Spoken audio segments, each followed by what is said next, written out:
Hello students, स्वागत है आपका एमसीएस क्लासेस में। इंडियन हिस्ट्री की हमारी सीरीज चल रही थी।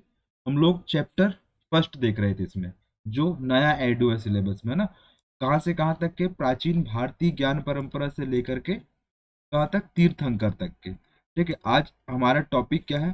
कर्म सिद्धांत। क्या टॉपिक है हमारा आज? कर्म सिद्धांत। ठीक है, अब कर्म होता क्या है? सबसे पहली चीज तो आपके द्वारा जो कुछ भी कार्य किया जा रहा है, ठीक है, चाहे पढ़ना लिखना, घूमना फिरना, चोरी करना, डकैती करना, ठीक है, ये सब क्या है? आपके कर्म है। अब ये इनके शुभ और अशुभ होने की बात किसके द्वारा कही गई है? तो ब्रह्म एक ब्रह्म वैवर्त पुराण है, उसके अनुसार पे कहा गया है कि कर्म दो प्रकार के हो सकते हैं। ठीक है, कौन से कर्म? शुभ कर्म और अशुभ कर्म। तो हम लोग पहले देख लेते हैं अब कर्म की परिभाषा। ठीक है, वे कार्य जो नैतिक या धार्मिक दृष्टि से कर्तव्य समझकर करने होते हैं, उन्हें ही क्या बोलते हैं? हम लोग कर्म बोलते हैं। अब देखिए, नैतिक भी हो, वो आपके द्वारा जो किया जा रहा है कार्य वह नैतिक हो, और साथ में क्या हो? धार्मिक हो। धार्मिक मतलब जिसे आप धारण करते हो, और नैतिक मतलब जो समाज के द्वारा स्वीकृत मूल्य होते हैं, उनके अकॉर्डिंग आप यदि कर्म कर रहे हैं या कार्य कर रहे हैं तो वो क्या होगा? कर्म होगा। ठीक है, जैसे विद्वानों के द्वारा, जो विद्वान होते हैं वो अध्यापन का कार्य करते हैं। ठीक है, वो उनका क्या है? अध्यापन एक कर्म हो जाएगा। ठीक है, अब देखते हैं और एक डेफिनेशन दी हुई है यहाँ पे। वे धार्मिक कार्य जो शास्त्रीय विधि विधान से करने होते हैं, किससे? शास्त्रीय विधि विधान से करने होते हैं, उन्हें शास्त्र विहित कर्म बोलते हैं। जैसे कि विवाह कर्म और अंत्येष्टि कर्म। ठीक है, ये कैसे कर्म होते हैं? इनको प्रॉपर विधि विधान के माध्यम से संचालित किए जाते हैं। जैसे विवाह के लिए हम लोग कितने 7 मंत्रों का यूज करते हैं। ठीक है, अंत्येष्टि के समय भी हम लोग क्या करते हैं? पूजन वूजन का कार्य करके इस क्रिया को संपन्न किया जाता है। ठीक है, तो ये क्या हो जाएंगे? एक शास्त्रीय विधि विधान से संपन्न किए जाते हैं। लेकिन मैं बोलूं सामान्य कर्म आपके, जैसे खाना खाना, घूमना, इनमें क्या है? कोई भी विधि विधान नहीं है, इस तो सिंपल डेली लाइफ है आपकी, है ना? तो ये कौन से कर्म हो जाएंगे? ये शास्त्र विहीन कर्म हो जाएंगे। ये कौन से? शास्त्र विहीन कर्म हो जाएंगे, मतलब जिनका कोई निश्चित नियम ना हो या निश्चित विधि विधान ना हो, ऐसे कर्मों को क्या बोलते हैं हम लोग? शास्त्र विहीन कर्म बोलते हैं। ठीक है, अभी मैंने आपको बताया था ब्रह्म वैवर्त पुराण के अनुसार कर्म दो प्रकार के होते हैं। एक होता है शुभ कर्म और दूसरा कौन सा होता है? अशुभ कर्म। तो शुभ कर्म क्या होता है? वेदों में जो दिए गए कर्म है उन्हें क्या बोलते हैं हम लोग? शुभ कर्म बोलते हैं। वेदों में उक्त कर्म ही क्या है? शुभ कर्म है। इनके प्रभाव से प्राणी कल्याण के क्या हो जाते हैं? भागी हो जाते हैं। किसके कल्याण के भागीदार हो जाते हैं? वो कि मतलब जिसने वेदों के अनुसार अपने कर्मों को कर रहा है, जो व्यक्ति अपने कर्मों को वेदों के अनुसार कर रहा है, तो वह किसका भागीदार होगा? कल्याण का भागीदार होगा। वह स्वयं के कल्याण के साथ साथ अपने आसपास और समाज का कल्याण करेगा। ठीक है, वही अशुभ कर्म क्या है? अशुभ कर्म वे कर्म है जिनका वर्णन कहाँ पर नहीं है? वेदों में नहीं है। कहाँ पर नहीं? वेदों में जिनका वर्णन नहीं है, उन्हें क्या कहा गया? अशुभ कर्म कहा गया है। और अशुभ कर्म करने वाला व्यक्ति किसका भागीदार होता है? नर्क का भागीदार होता है। किसका? नर्क का भागीदार होता है। ये कहाँ पर लिखा है? ये ब्रह्म वैवर्त पुराण में लिखा हुआ है। ठीक है, आईएमपी है ये, आपको ये पुराण का नाम याद रखना है। ठीक है, पूछ सकता है ये। ठीक, चलिए अब आइए हम लोग देखते हैं अब क्या एक श्लोक है यहाँ पर। कौन सा श्लोक है? अश्मेव भोक्तम, अश्मेव भोक्तव्यम कृतम कर्म शुभाशुभम, शुभाशुभम। ठीक है, मतलब कि जो किया हुआ है, स्वयं का किया हुआ जो भी कर्म जो अशुभ अशुभ हो, ठीक है, वह अवश्य ही भोगना पड़ता है।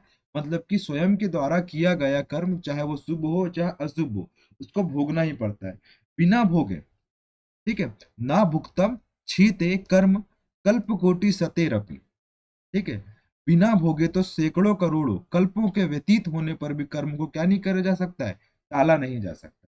ठीक है, आई होप आपको ये श्लोक समझ में आया होगा कि आप कुछ भी कर्म करें, ठीक है स्टूडेंट, चाहे आप शुभ कर्म करें चाहे अशुभ कर्म करें, उनका फल आपको इसी जीवन में भोगना है।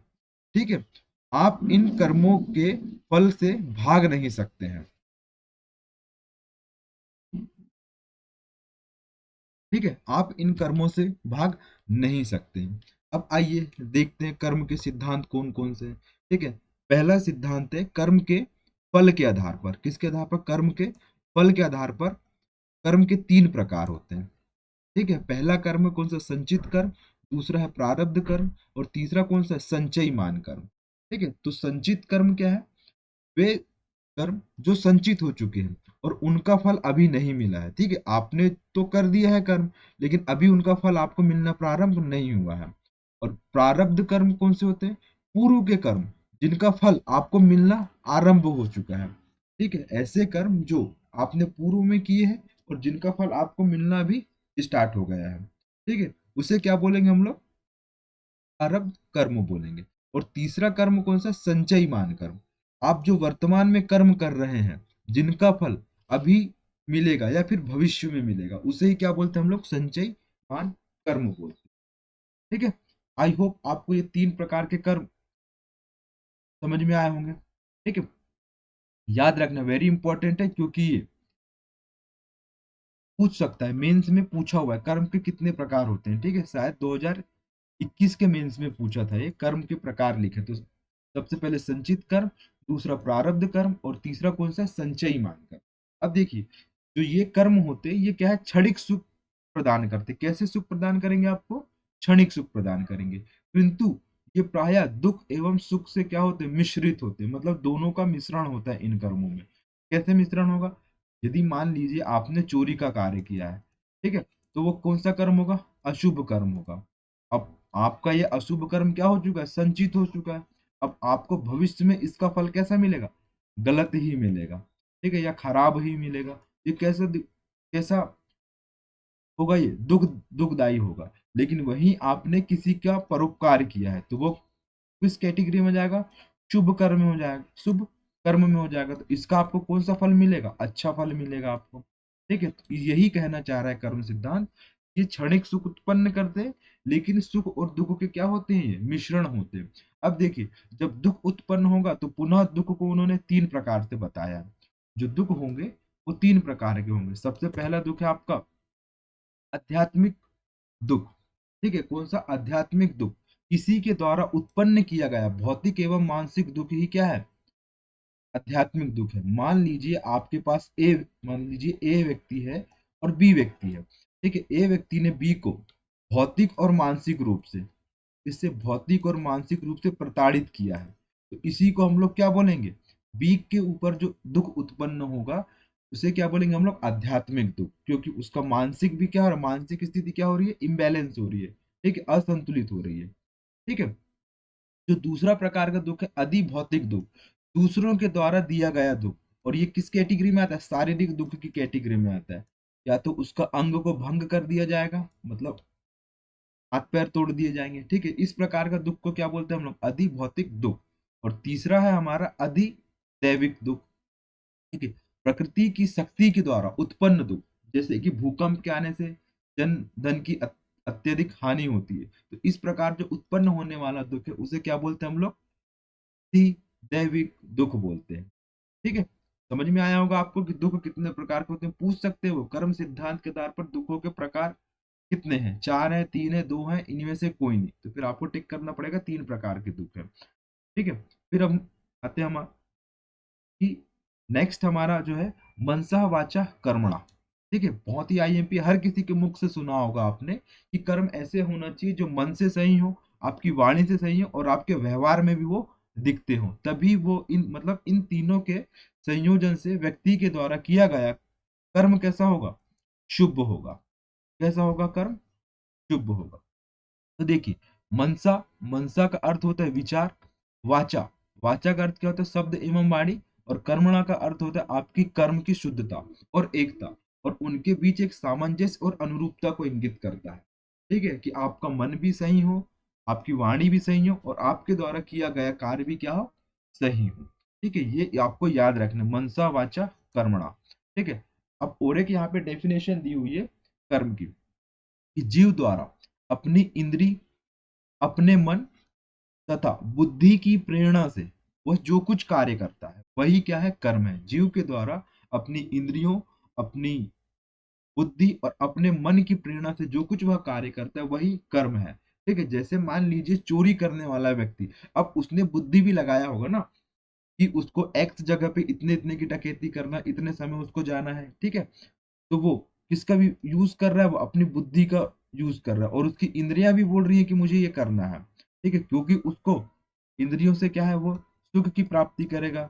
जब वो पैसे आएंगे उसके पास तो अपना पेट भरेगा वो। ठीक है, मन मन भी संतुष्ट होगा। ठीक है, ये किसकी हुआ, चोर के संदर्भ में होगा ये, कि वो इस इसका काम करेगा। वहीं हम लोग देखें एक समाज सेवक व्यक्ति, ठीक है, जो समाज की सेवा में समर्पित है, उसकी इंद्रियां भी कह रही है कि इससे आपको किसकी प्राप्ति होगी, संतुष्टि की प्राप्ति होगी, मन भी खुश होगा, और बुद्धि भी कह रहा है कि यदि मैं एक व्यक्ति का कल्याण कर रहा हूं तो इससे मेरी आत्मा क्या होगी, तृप्त होगी। ठीक है, ये होता है अंतर एक अच्छे कर्म करने वाले व्यक्ति में और एक बुरे कर्म करने वाले व्यक्ति में।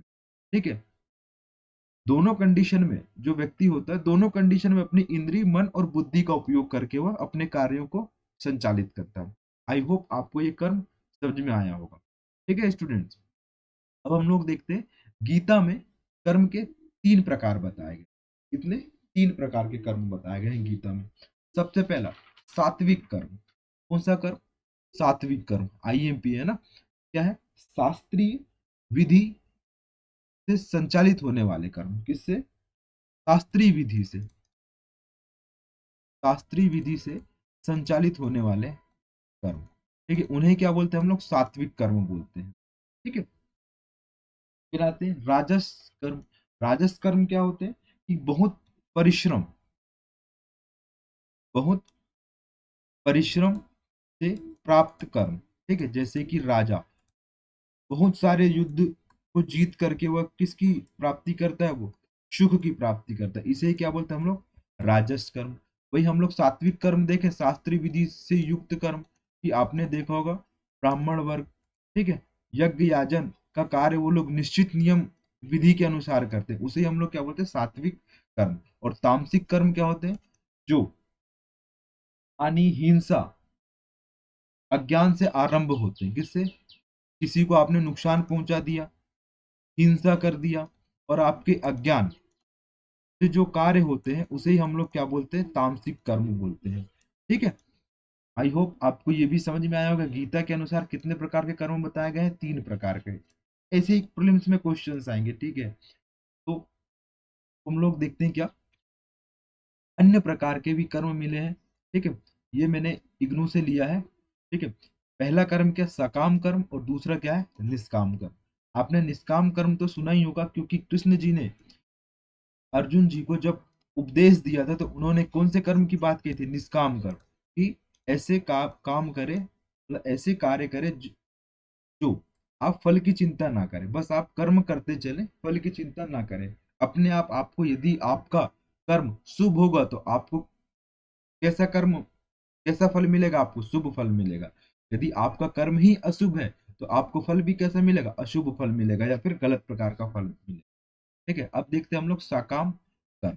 ठीक है, आईएमपी है ना स्टूडेंट्स, आपको याद करते चलना है, और हो सके तो आप नोट डाउन कर लिए, नहीं तो आपको पीडीएफ तो हम प्रोवाइड करवाएंगे ही जैसे ही ये चैप्टर कंप्लीट होगा। हमारा फर्स्ट चैप्टर प्रारंभिक क्या है, प्राचीन भारतीय ज्ञान परंपरा से लेकर तीर्थंक के, ये आज हमारा शायद लेक्चर 11th है, और ये लेक्चर 13 तक के चले गए फर्स्ट चैप्टर। ठीक है, जैसे ही 13 लेक्चर हमारे कंप्लीट हो जाएंगे, इसके पश्चात आपको पीडीएफ प्रोवाइड कराई जाएगी। कहाँ पे? हमारे Telegram channel MPPSC classes 2024 new content. ठीक है, जिसकी लिंक कहाँ पर दी हुई है? डिस्क्रिप्शन में डाल दी गई है। ठीक है, अब देखते हैं हम लोग साकाम कर्म। तो साकाम कर्म क्या कौन से होते हैं? वे कर्म जो जन्म और मरण के चक्र से बंधे होते हैं, जन्म और मरण के चक्र में बंधे होते हैं। ठीक है, उन्हें क्या बोलते हैं हम लोग? सकाम कर्म बोलते हैं। और इनसे हमें मुक्ति नहीं मिलती है, इनसे मुक्ति हमें नहीं मिलती है। और यह कर्म का प्रथम चरण होता है, सकाम का कर्म का प्रथम चरण है। कौन सा? ये प्रथम चरण है। ठीक है, अब आते हैं हम लोग निष्काम कर्म, कि ये वे कर्म होते हैं जो बंधन में नहीं होते। ठीक है, और ये हमें क्या करते हैं? मुक्ति दिलाते हैं। ये बंधन में नहीं होते, बंधन में नहीं। ठीक है, इसलिए अर्जुन जी ने बिना बंधे हुए अपने विरोधियों को क्या किया था, युद्ध में पराजित किया था। ठीक है, कृष्ण जी के उपदेश देने के पश्चात ही। और ये हमें मुक्ति का मार्ग दिलाते हैं। क्या? कौन से कर्म? निष्काम कर्म। ठीक है, इसे ही श्री कृष्ण जी ने कौन सा कर्म कहा है? निष्काम कर्म योग कहा है। क्या कहा है? निष्काम कर्म योग कहा है। ठीक है, आई होप आपको ये कर्म का प्रकार भी समझ में आया होगा। ठीक है, फिर अब हम लोग देखते हैं क्या जैन दर्शन के अनुसार कर्म क्या है। ठीक है, किसके अनुसार? जैन दर्शन के अनुसार। ठीक है, उन्होंने क्या बोला है? जैन दर्शन में बोला है कि कर्म मोक्ष प्राप्त होने तक सभी संसारी जीवों के बंधन रूप में होते हैं। ठीक है, जो कर्म होते हैं, 8 प्रकार के जो कर्म बताए हैं, वो जीवों में बंधन के रूप में होते हैं। और इन 8 कर्मों को जब जीव नष्ट कर देता है या उनका क्षय कर देता है, तो उसको किसकी प्राप्ति हो जाती? मोक्ष की प्राप्ति हो जाती। ठीक है, किसकी प्राप्ति हो जाती? मोक्ष की प्राप्ति हो जाती। अब जैन दर्शन के अनुसार 8 प्रकार के कर्म कौन कौन से? सबसे पहला कर्म है ज्ञान वर्णीय कर्म, ज्ञानावर्णीय कर्म। वे कर्म जिसके कारण आत्मा सहज ज्ञान की प्राप्ति नहीं कर पाता। किसकी ज्ञान की प्राप्ति नहीं कर पाता है? सहज ज्ञान की प्राप्ति नहीं कर पाता। उसे क्या बोलते हैं? ज्ञान आवरणी, मतलब कि उसने ज्ञान को ढक लिया है। आपका क्षेत्र उसने सीमित कर लिया कि आप केवल इतना ही जान सकते हैं कि पृथ्वी गोल है। ठीक है, अब गोल क्यों है, वो किस प्रकार सौरमंडल में भ्रमण कर मतलब गति कर रही है, ठीक है, इस सब की जानकारी वो नहीं रखेगा, क्योंकि वह उसके ऊपर किसका आवरण आ चुका है? ज्ञान आवरण थक चुका है। ठीक। दूसरा क्या है? दर्शन आवरण कर्म की आप अपने अंदर की आत्मा को जान नहीं पा रहे हैं। ठीक है, या आप अपनी आत्मा का साक्षात नहीं कर पा रहे हैं, आप दर्शन नहीं कर पा रहे, इसी को क्या बोलेंगे हम लोग? दर्शन आवरणी कर्म बोलेंगे। तीसरा है हमारा वेदनीय कर्म की ऐसे कर्म जिसके कारण शारीरिक सुख एवं दुख प्राप्त होते हैं, उसे ही क्या बोलते हैं हम लोग? वेदनी, मतलब वेदना का मतलब होता है दुख और सुख की प्राप्ति। ठीक है, सिंपल सा है। फिर चौथा कर्म है मोहनीय कर्म। वे कर्म, ठीक है, वे कर्म जो आत्मा को मोहित करके क्या बना लेते हैं? मूढ़ बना लेते हैं। क्या बना लेते हैं? मूढ़ बना लेते हैं। उन्हें ही हम लोग क्या बोलते हैं? मोहनीय कर्म। किसके अनुसार? जैन दर्शन के अनुसार। और पांचवा है हमारा आयुष्य, आयुष्य कर्म की आयुष्म कर्म के प्रभाव से जीव के जीवन की आयु अवधि निश्चित होती है। ठीक है, यदि मान लीजिए किसी जीव के जीवन की आयु 50 है, तो वो एकदम निश्चित हो जाएगी। किसके कारण? कौन से कर्म के कारण? आयुष कर्म के कारण। तब तक के वह किसकी प्राप्ति नहीं कर पाएगा? मोक्ष की प्राप्ति नहीं कर पाएगा। इसका अर्थ ये हुआ कि उसको 50 साल जीना ही पड़ेगा, उसके पश्चात फिर उसको मोक्ष की प्राप्ति होगी। ठीक है, और छठवां कर्म कौन सा है? नाम कर्म, आईएमपी है ना।